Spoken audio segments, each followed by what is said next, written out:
A seleção conseguiu se classificar ontem para a final da Copa América, em um jogo disputado contra a Argentina, que venceu com 2-0. Apesar do placar, o Brasil teve pelo menos um pênalti que poderia ser dado ao adversário e não foi convertido. Ou seja, o Brasil venceu, porém contou com a ajuda da arbitragem.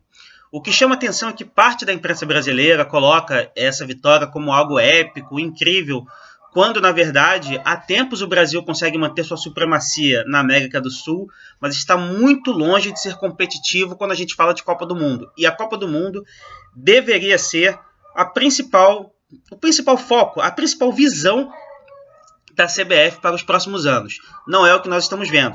Jogadores como Felipe Luiz, Williams e até mesmo Daniel Alves, que teve ontem uma grande atuação, muito provavelmente não estarão em idade competitiva para a próxima Copa do Mundo. Ou seja, o Brasil vence, mas talvez tenha perdido com essa vitória da Copa América, como pode perder se na vitória da Copa América servir para mascarar seus erros, algo que é muito comum quando a gente fala de futebol, especialmente futebol jogado aqui no Brasil. É necessário que Tite rompa com algumas de suas lideranças e alguns de seus jogadores prediletos. Não estou falando de Gabriel Jesus, que ainda é muito jovem, pode evoluir na seleção. Hoje é o artilheiro de um gol só, né? Ele veste a camisa 9, porém tem poucos gols pela seleção brasileira.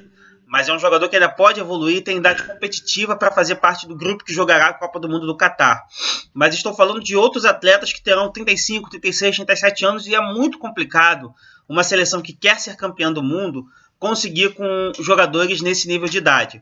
Eu me recordo de uma Alemanha de 1998 ou de 2002, não estou meio ao certo, que era chamada de seleção sub-38, porque seus jogadores estavam todos acima da faixa de 30 anos de idade. Então é indispensável que o Brasil rompa com essa, digamos, panela de Tite, mesmo que vença a Copa América, e busque uma renovação, um novo ciclo. A curiosidade de Tite é que ele acaba se tornando uma decepção em relação a outros treinadores. Quando o Tite veio ao Brasil, nós esperávamos que ele trouxesse o resgate da escola brasileira. O seu discurso vinha assim. Ele citava não só as seleções campeãs do mundo, como a de 70, de 94, mas também as seleções que marcaram a época, como a de 82.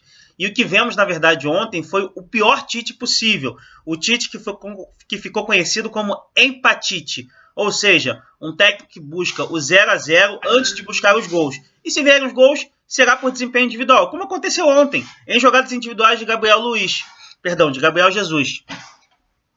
O que nós necessitamos hoje é de um treinador que busque não só uma renovação de nomes, mas também tática. Nesse sentido, o trabalho de Tite é muito abaixo de outros treinadores que nós não vemos hoje como possíveis especulações para voltarem a serem os técnicos da seleção brasileira. Por exemplo, Mano Menezes liderou uma renovação muito maior na seleção brasileira. Sua primeira convocação tinha Alexandre Pato, Ganso, Neymar. Boa parte daqueles jogadores não deu certo, mas gerou frutos e até hoje são usados. O primeiro a usar, por exemplo, Neymar como o homem mais próximo da área foi Mano Menezes. Uma situação que já previa de que o Brasil teria dificuldade para formar centroavante para a próxima geração. Vanderlei Luxemburgo também trouxe toda uma geração que acabou atuando nas Copas seguintes e acabou vencendo uma Copa do Mundo, graças à renovação que ele implantou. É bom lembrar que hoje parece fácil, mas na primeira Copa América de Vanderlei Luxemburgo, sua primeira atitude foi tirar a faixa de capitão de Leonardo e dar a Cafu, que seria destaque das Copas seguintes. Leonardo não aceitou, pediu para ser desconvocado. O Brasil acabou vencendo a Copa América e o caminho de Cafu na seleção acabou sendo importante como uma liderança naquele sentido. A seleção tem um histórico de ter muita dificuldade de romper com jogadores, com ídolos de marcas, mas esperava-se que Tite, que sempre foi um treinador de jogo franco, aberto, de personalidade, que fosse capaz de fazer isso. Ele não está sendo. Independente de vencer ou não a Copa América, Tite só deve continuar para o próximo ciclo, até a Copa do Mundo, se ele se provar capaz de convocar não os mais favoritos de sua opinião, mas os melhores que estão jogando no Brasil. É isso. Me segue nas redes sociais. No Twitter, Cronista Esporte. No Instagram e no Facebook, Cronista Esportivo. Ok? Eu sou o Thiago. Um abraço. Tchau.